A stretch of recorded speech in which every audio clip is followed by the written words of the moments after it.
pleasure it is to have you here again. I've had people comment on our relationship, of how great a combination we make, but I would just like to say from the bottom of my heart, it all comes from wise, intelligent offerings that you have given me, ways to help Kabuki, and I want you to know that I am prouder, possibly, than I have ever been in my whole life to manage Kabuki, and it's all because of you, Mr. Hart. It's truly a pleasure. You know, one thing I would like to say, it's nice to see that at this time in America we have good young lads such as himself. And later in the show, I have Kabuki here wrestling live today, and I have a little presentation for you.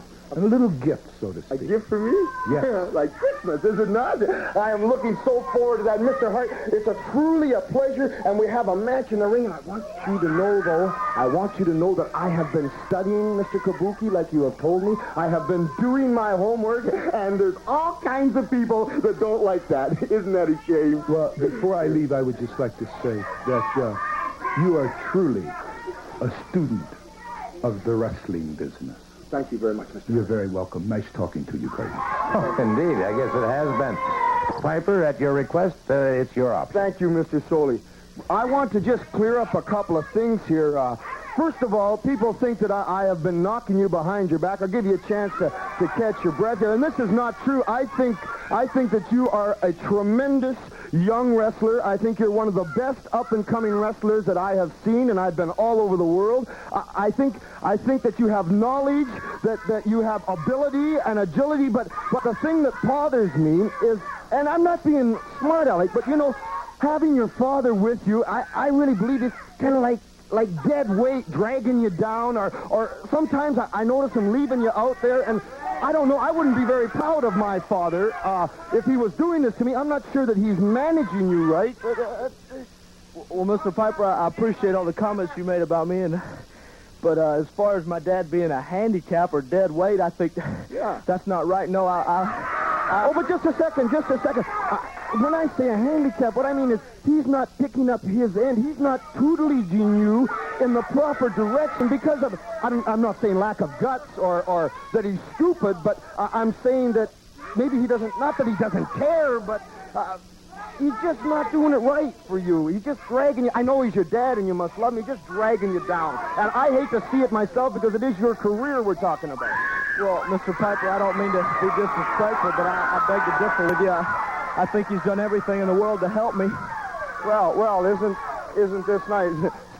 Just talking about you, Mr. Armstrong, and the talents that we have, this young fella has, and you as a tag team combination, and to be quite truthful with you, I'm not so sure that you're an asset to your son, and I'm not so sure that you're as good as you think you are, kind of. Well, I've just got, you've always got a lot to say, Mr. Piper. You've said more than anybody could imagine, but I just have one thing to say to you. I have a little advice.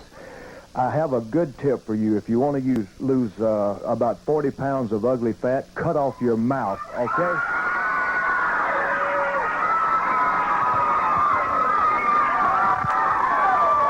Yes, well, you see, just that doesn't really bother me, Mr. Armstrong. The fact that you come out and take little cheap shots at that really doesn't make any difference to me, Mr. Armstrong. However, the premise, I notice you come out and you really don't say anything again. All you do is kind of talk real brave, and I don't mind, and you don't matter, and all that super stuff, Mr. Armstrong. But then again, I'm standing here, and you've ran away, haven't you? I have a little presentation, Song. I'm going to give you something that's been very dear and precious to me for a long time. That's beautiful. You have a large hand. That's beautiful. This will signify to Kabuki that you and I are as one. Now, if you would, please remove that beautiful camel hair jacket.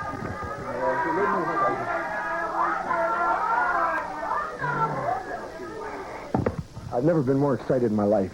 I want you to know this is the biggest step. The only person that's ever had this, what you're going to get, has been me. I want you to stick that hand out. Song. Lashay, song.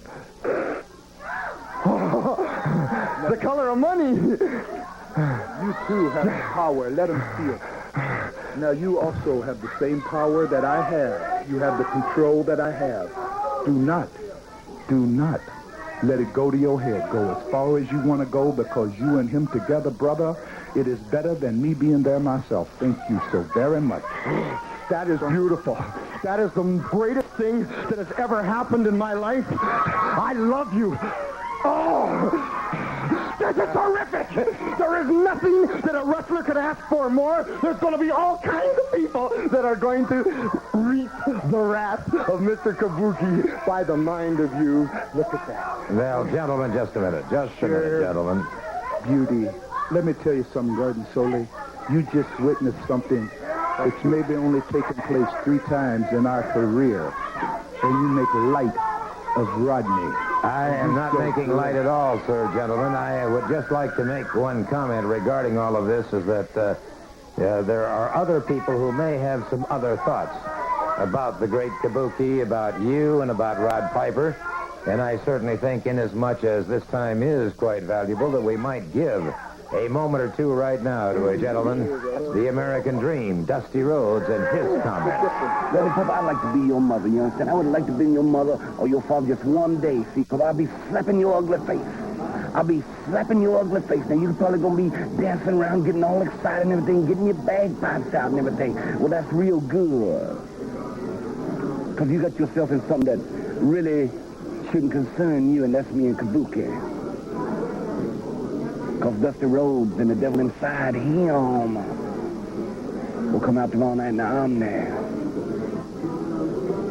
With my face painted. And everything riding on one thing. Whether I control this situation with Gary Hart.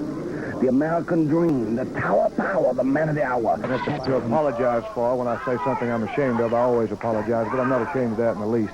But, Gordon, I've got more important things to talk about than Roddy Piper. Brad and I have got some matches coming up in which we've got to defend these national tag team titles against some very tough teams. Very tough teams. So far, we're hanging in there, and we just hope the good luck continues.